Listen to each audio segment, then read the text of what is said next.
This video is a follow-up video to my first one.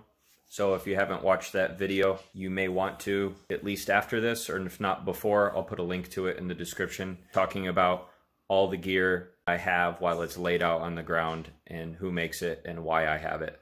All right, I'm gonna start now showing you the different reasons why I have the gear that I have and how it's interchangeable and the different ways you could wear it, which is the main reason why. A little bit of a dad bod. You know, this is just a hobby of mine now. For me, it's not a good option to carry around all my gear on a plate carrier all the time, because if you add everything else up, and that's a lot of extra weight. Should I spend more time making myself more physically capable? Yes, but I have a job, 3 kids, huge piece of property to take care of and stuff. So yeah, I'm coming up with excuses. But anyway, it doesn't hurt to have lighter gear. What I'll start off with right now, since I'm already at it, is this is pretty typical of what I wear every day. This is like the 511 Riggers belt. You can attach a rappelling harness to this, which I do have, which is cool, but it's also, one end of the buckle is small, so that on your standard pants, it'll fit through the belt loops. Same with this, it's like a really heavy duty fabric, so it will fit underneath. It's not always super easy, but it will fit. With this mounting system with Blade Tech, just slide in as you need it, and usually there's a little locking lever here, but over the years of me using this, I've had it for a long time, some of them they've fallen off, and in order to remove it, it's pretty hard to do. You got to pull up on this and have a good grip, and it'll slide back off. And then this you just squeeze and it opens up, so it very easily holds. Normally for my daily carry, I always carry the 2 extra magazines because it doesn't hurt to have extra ammo, but also it helps keep your pants from getting all cockeyed.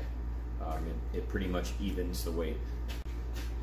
And this setup's very similar to what it is if I'm wearing my battle belt.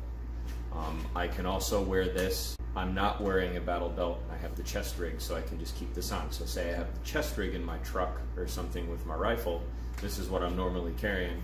I can don that gear and still leave this on. Also, plate carrier. I can wear the plate carrier, still have easy access, and then if I wanted to put my rifle on, I can easily put my rifle on, and then I have some quick spots to stick extra magazines if I wanted to run something super light, super quick, and have body armor with me.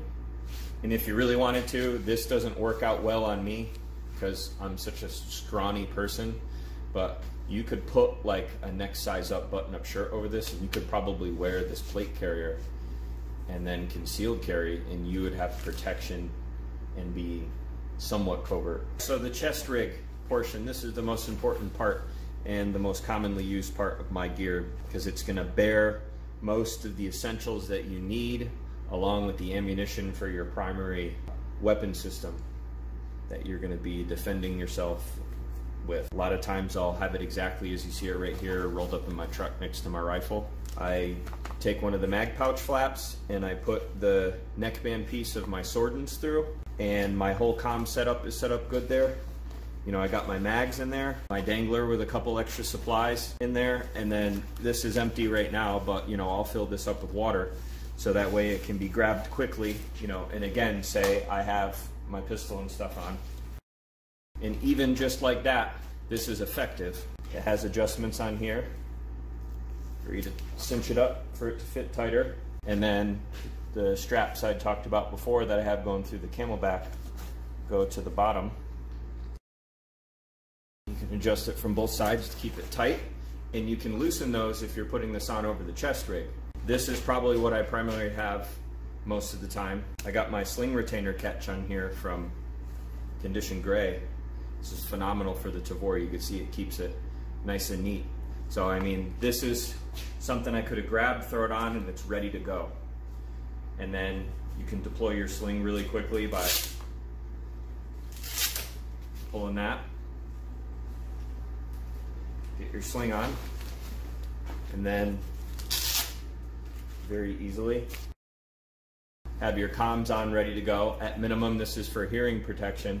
At most, it's for you to be able to turn on and communicate with people. Now, one thing that people don't really think about a lot when they're setting up their gear, and I'm guilty of it myself, and it took me some time to figure it out, is you might have what seems to be a phenomenal setup with your chest rig or your plate carrier or something individually. Once you put your rifle on, your rifle is sitting this far away from your body. It's really hard to maneuver. If you're gonna get in the prone or you're getting in and out of vehicles, which is a big part of how I have this set up for me, is realistically I'm gonna be on and off vehicles, ATVs, UTVs, my truck, whatever. So you're too big. Definitely set your gear up, put your rifle on, and just move around with it and make sure your sling and stuff isn't gonna get all stuck. You're not gonna accidentally have hot mics if you're wearing comms. You're not gonna be doing one of these and flinging magazines and stuff like that off. Or say, which happens to me a little bit on this kit actually, but I've learned to deal with it, is like say your sling, you're moving around, then you go to pull your rifle up and it gets stuck. I mean, that's gonna slow you down. You need to be cognizant of things that are gonna happen like that with your gear. Same thing in the back. Having an enormous camelback, it may stick out too much, and then when you sit in a vehicle, whether it's an ATV with handlebars or your steering wheel, and it still happens with my kit a little bit, you're so darn close to the steering wheel, it's gonna be hard for you to do what you need to do. So I talked about how on the different panels, I have these little things that I put here, the little quick connect carabiner things. These are great. Like you can see, I'm keeping my camelback nozzle in one of them to keep them from just swinging around. So if you need it, you undo it. You know, you can let it hang around, but what ends up happening a lot of times is it'll go around, it gets kind of tangled up and stuff. But I like to keep it latched onto one of these if situation allows me to. That way it keeps it nice and neat. Make sure this stuff isn't tangled up within your sling. I have all kinds of different loops. These are sewn into the chest rig. There's some thicker ones. And then I added this on a couple of the molly spots. And you could use that for whatever, to keep things nice and neat so gear isn't getting snagged on it. Another thing that people don't think about too much with their gear setup is accessibility to their pouches. They might have the pouches too high, so you know, this is all the way up here. It's going to be really hard for you to access, especially with a rifle on. You want to make sure that you have decent access to whatever it is that you need to get at. You know, it's not going to be a challenge to get it. Like I see people on their belts, or they'll put pouches and stuff like all the way in the back, or one thing I see common is they'll set their comms gear up in the back. How are you supposed to reach back there and see, if you're by yourself, how to change it? You know, say you need to change channels real quick. Well, you can see with the way I got on this setup, I leave the little lanyard on there. This is a taco. I can pull it right out, look quickly, make my changes, and shove it back in there relatively seamlessly. You know, they make some pouches where the radios open out, and they make way better pouches for actual military radios, but hey, I'm just a guy who wants to be ready. A lot of times I might be out there by myself, so I need to be able to use everything on my kit by myself. If you're with a team all the time, you know, like say you're a law enforcement SWAT team guy, or military, you know, military's always got at least one person with you. You're never working by yourself in the military, so that might be a more viable option. You know, if you got your comms on your back, you take the knee, your buddy comes up, he makes the adjustments on the radio for you. By all means, that's leaving more room for gear on the front. That's really cool. My situation, like I said, I base everything on kind of me being by myself, and if I have other people with me, that's a plus, because I do have friends that I train with and I trust. With these little carabiners I have on here too, it does great things, like say if you don't want to have them in a pocket, or you want to keep them attached to your gear quickly, so you could have them on you if you need to grab it out of the back of your truck or whatever, so you can hang gloves. I was talking about, say, flex cuffs or something like that. Put a couple flex cuffs on there. It doesn't get too much in the way. It's just an option. You can use it whatever you want. The little, say this little ITS bag, you got it hanging off. Just different ways to be able to attach things on your gear is something good to think about. And then having little pouches like this for individual things. So say you have something specific set up in your, say for battery charging, or a lockpick kit, or a little device, something holding like this for like cutting through barbed wire and fence chain link and stuff like that, you know, you can make this and sacrifice a magazine pouch to be able to hold this. So like instead of having a smoke, you can fill this pouch up with some other mission essential gear, and then you'll be able to keep that on your kit. Talked a little bit earlier about how some people will put so much stuff on their gear. The rifle is really far out and it's hard to lay on the ground. Even with double magazines, this isn't that much. If I had my chest rig behind it, it might be out another inch. But if you wanted it to be lower profile, whether that's to save weight or you know that you're going to need to fit into tighter spaces, these magazine pouches work really well to download your magazine. You can carry just one magazine in there and there's deep enough Velcro, so if you want to just run one magazine to keep it slimmer profile, this has a smoke in it, so it's not going to get thinner, but you can take that smoke out. That reduces by quite a bit, so you can get lower to the ground or have more space. Not all mag pouches are like that. You can see on the mag pouches as well, if you notice, I keep my center one as the little quick draw, or whatever you want to call it. This UR Tactical, you can switch all of them to be like this, or all of them have this flap too. I don't like to have all of mine open like this, and I like to have the ability to switch it to a regular flap, because these are pretty notorious. Say you're on the ground low crawling or going, you know, breaking brush. You know, it's real easy for a stick to grab this, and then all of a sudden, you know, a magazine comes flying out. But that's just my personal preference. You know, some people might not have that in their situation. You might live really urban where you know you're even not going to be out in the woods, so it is better to have this and have the magazine a little more accessible.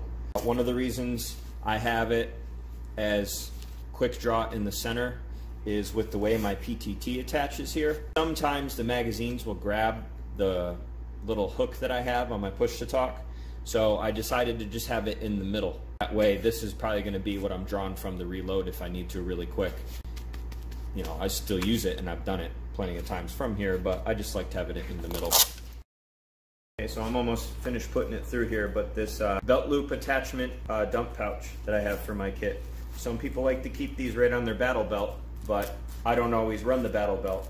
I may run just my chest rig as I'm showing you. And I'm big on having a dump pouch for multiple reasons. For my application, I'm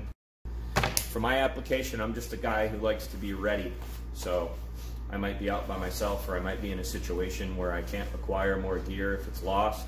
Somebody told me a long time ago that I really respected, for my type of situation, I should train to retain my magazines when I reload. Having a dump pouch to be able to retain those magazines to use at a later date might be great. You could be all prepared in the world, and if you're just throwing your mags on the ground and you got a bug out in your truck or something like that, well, unless you keep thousands of magazines or whatever at your house or in your truck, you might be shit out of luck and not have any other way of feeding ammo into your fighting weapon. So train to retain is big for me. And then these can be used for pretty much anything. Say you're just out there and you need to gather up gear or tactical site exploitation.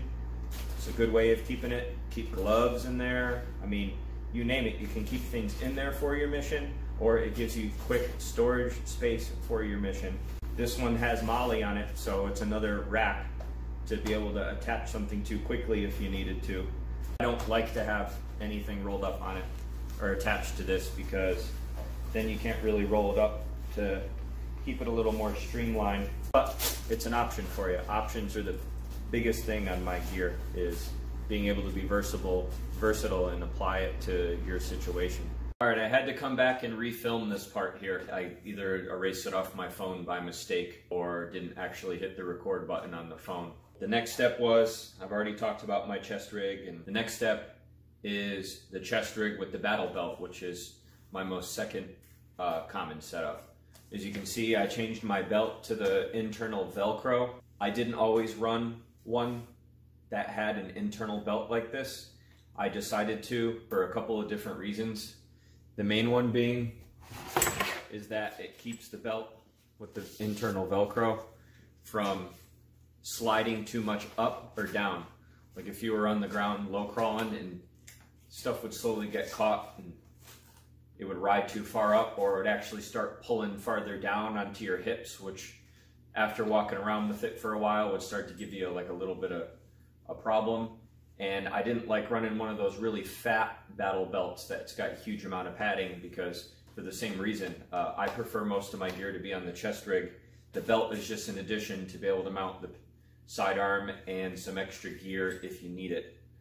Though a lot of people like to run these by themselves, nothing wrong with that. That's not my favorite. The only drawback to running one with Velcro on the inside like this, when you have one of the ones that you just clip on, you can kind of, I won't be able to do it because of the Velcro, but when you have it on, say you have something mounted in the back that you can't really get at, or you need to be able to see better or something like that, a butt pack, you could just sort of lift up on it and spin it real quick, and it never really leaves retention on your body.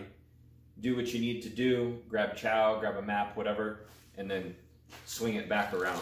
Another plus to having the belt with the Velcro is that other 511 belt I have is basically the same buckles as this. Then you don't have two buckles clanking and hitting each other, and it's also lighter. Well, why do you need two big Cobra buckles?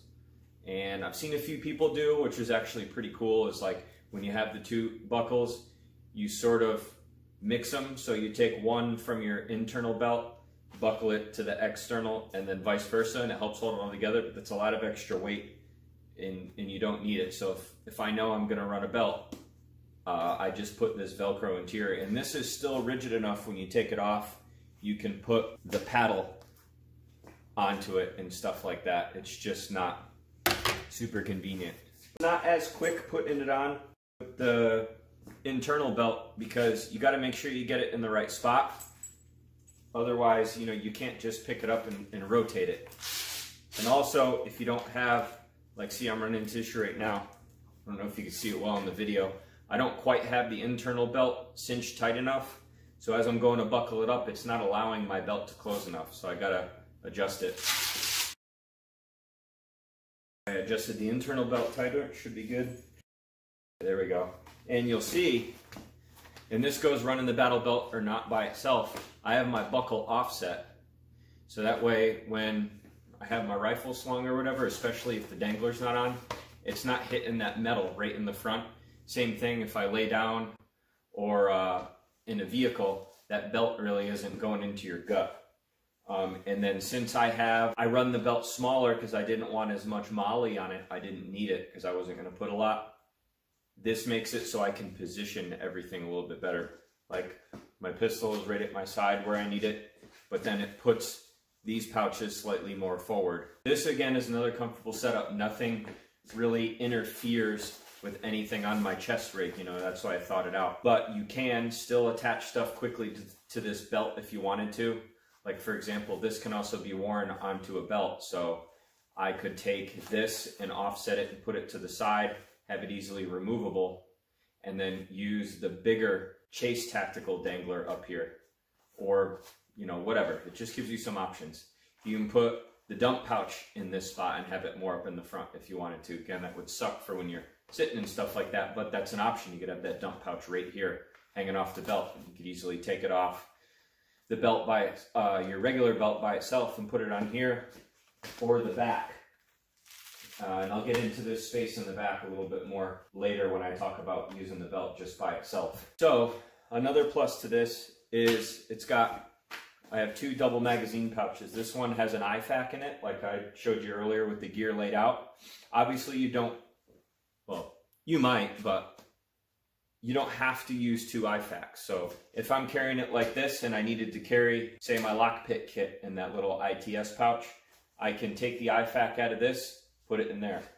Or I've changed this rack out in the front to my Scorpion mags I recorded earlier. I could take the smoke grenade out, put it over here, and then have two more primary magazines up here if I had the AR pouch or stuff on. Or if I need a place to carry a smoke and I'm set up as I am right now with the Scorpion mags, I can take the IFAK out, put that in there. Or on this side, having interchangeability between the magazine pouches. The reason why I did that is for this type of setup, is I can move things around a little bit if I needed to. Like I could even carry a secondary radio, so if I'm wearing double comms, You know, I can have one comms going to one ear, another comms going to the other ear, and just take the extra push to talk or something and tuck it up in here. Having the belt like this puts the pistol right where it would be for my daily carry stuff. So it's a little bit different of a draw because I have the extra pouches and things there.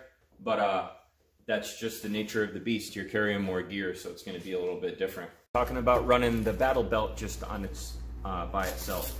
Like I was talking about, you can easily take this and attach it to the belt so you have a full tourniquet med kit on this belt, and you can remove it when you don't need it. It stays on here very secure, going anywhere, and it doesn't add too much space to the back, so that way you can still sit down on a vehicle and whatnot. You could shift this over to the side to put that dump pouch on here. You still have 2 extra magazines for your primary fighting gun. These particular pouches, they'll hold 2 AR-15 magazines, obviously.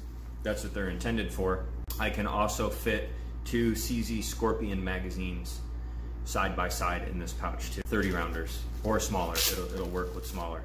Like I talked about earlier too, you wanted to go more slimline, you can take one of these magazines out and only run 1 magazine. And then you got your pistol pouch on here. I mounted my pistol on there. So you have this as a slimline kit that you can also just keep with you in your vehicle if that's what you prefer. I didn't like having just the belt as my kind of go-to kit because it always felt a little bulky in the vehicles, and then you also can't fit as much on the belt, kind of what I didn't like about it. But the thing that's cool about this is very similar. If I was walking around just like this with my pistol and stuff, it's almost exactly where everything is on my daily open carry setup, you know, with the exception that this is just a single mag. The magazine isn't in there right now, and it's got a cover on it. You could also put on the body armor. So you can put on plate carrier with just the battle belt, and you have more protection, and you still have, you know, extra magazines.